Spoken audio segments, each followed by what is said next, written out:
চিংড়ি মাছের মালাইকারি বানানোর জন্য চিংড়ি মাছগুলোতে আমি ভালো করে নুন, হলুদ আর একটু লঙ্কা গুঁড়ো মিশিয়ে নিলাম।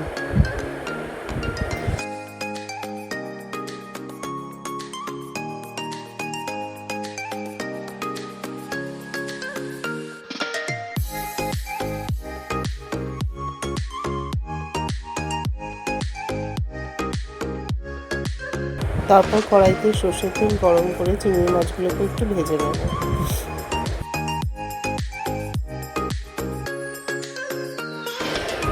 তারপর ওই তেলের মধ্যেই আরেকটু তেল দিয়ে তেজপাতা, শুকনো লঙ্কা আর সাদা জিরে ফোড়ন দিয়ে দিলাম।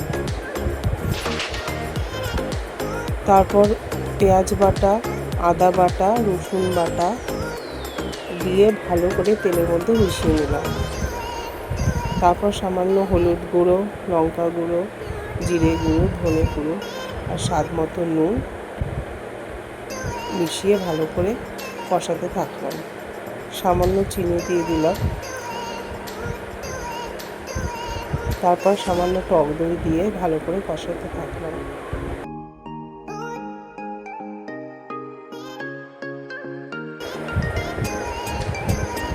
তারপর এর মধ্যে নারকেলের দুধ মিশিয়ে দিলাম।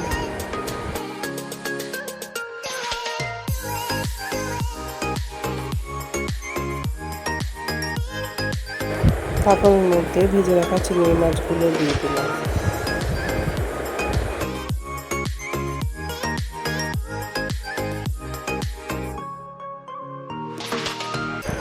পাঁচ মিনিট ফোটানোর পরেই চিংড়ি মাছ একদম রেডি। নামানোর আগে এর মধ্যে আমি সামান্য গুঁড়ো গরম মশলা আর ঘি দিয়ে ভালো করে নাড়িয়ে নিয়ে এটাকে নামিয়ে দিলাম।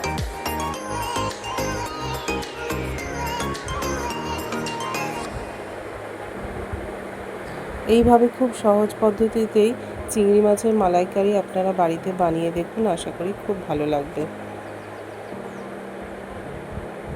আমার এই ভিডিওটি দেখার জন্য আপনাদেরকে অনেক অনেক ধন্যবাদ।